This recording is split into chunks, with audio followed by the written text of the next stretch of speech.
Now we learn calculation of median in case of discrete series. जब भी हम discrete series से median को कैलकुलेट करते हैं तो हमारा फॉर्मूला सेम रहता है जो हमने इंडिविजुअल सीरीज़ में फॉलो किया था, मतलब n+1/2। यहाँ पे जो n होता है वो होता है हमारा सम ऑफ फ्रीक्वेंसी। अब हम देखते हैं कि जो मीडियन का फॉर्मूला है उसको डिस्क्रीट सीरीज़ के अंदर अप्लाई कैसे करते हैं। फॉर एग्ज़ाम्पल यहाँ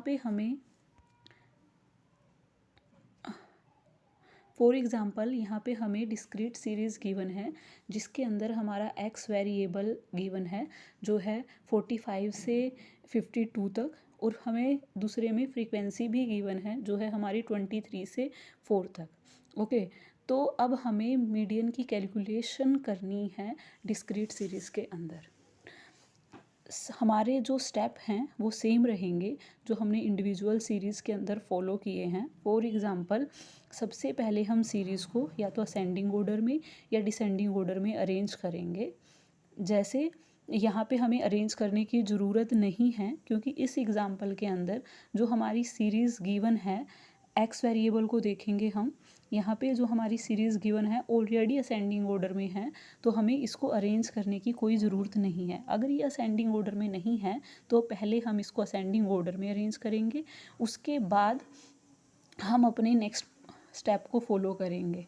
तो यहाँ पे हमें इस सीरीज़ को असेंडिंग ऑर्डर में चेंज करने की ज़रूरत नहीं है। तो हम अपने नेक्स्ट स्टेप पे जाएंगे जिसके अंदर हमें कैलकुलेट करना है सी एफ को कैलकुलेट करना है हमें। सी एफ डिनोट करता है हमारी कुमुलेटिव फ्रीक्वेंसी को, जिसको कैलकुलेट करने का प्रोसीजर जो हमारा होता है वो बिल्कुल सिंपल प्रोसीजर होता है। हमारी जो फर्स्ट कुमुलेटिव फ्रीक्वेंसी होगी वो हमारी फ्रीक्वेंसी के सेम होगी। ऑन दी अदर हैंड जो हमारी सेकंड सी एफ होगी वो हमारा फर्स्ट और सेकंड का सम होगी, so it will be 43। In the same manner, the same procedure will be followed. Now, to calculate third CF, we will add sum of second frequency or second cumulative frequency plus third frequency, means 43 plus 42, that will be 85. Now we will add 50 in 85 to calculate fourth CF. So in the same manner we calculate our whole cumulative frequency. The ending cumulative frequency is 200. So now we found that कि जो हमारी last C F है वो हमारा 200 है।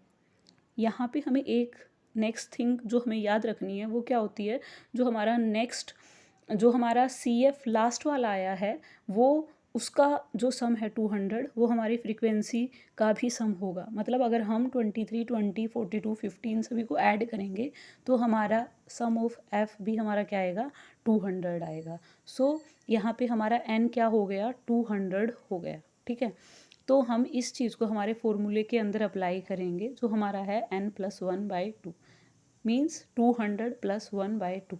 तो हमने calculate किया तो यहाँ से हमारे मीडियन की जो हमारी वैल्यू निकल के आई वो आई हमारी 100.5। तो जो ये 100.5 आया है, मीडियन को चेक करने के लिए इस 100.5 को हम अपनी क्युमुलेटिव फ्रीक्वेंसी के अंदर देखेंगे। जो भी आइटम 100.5 से नेक्स्ट बड़ी होगी, फॉर एग्ज़ाम्पल यहाँ पे हमें सी एफ में क्या दिया हुआ है, 23 दिया हुआ है, 43 दिया हुआ है, 85 दिया हुआ है और हमें दिया हुआ है 135। तो 100 से नेक्स्ट जो बड़ी आइटम है वो है 135। इसके कोरस्पॉन्डिंग वेरिएबल के अंदर जो भी वैल्यू होगी वो हमारा मीडियन होगी। तो एज पर इट हमारा जो कोरस्पॉन्डिंग आइटम है वेरिएबल की वो है 48। तो इस सम का जो हमारा मीडियन होगा वो होगा हमारा 48। यही प्रोसीजर किसी भी तरह की डिस्क्रीट सीरीज़ है उसके अंदर हम फॉलो करेंगे। Thank you so much, hope you like, share and subscribe. Thank you.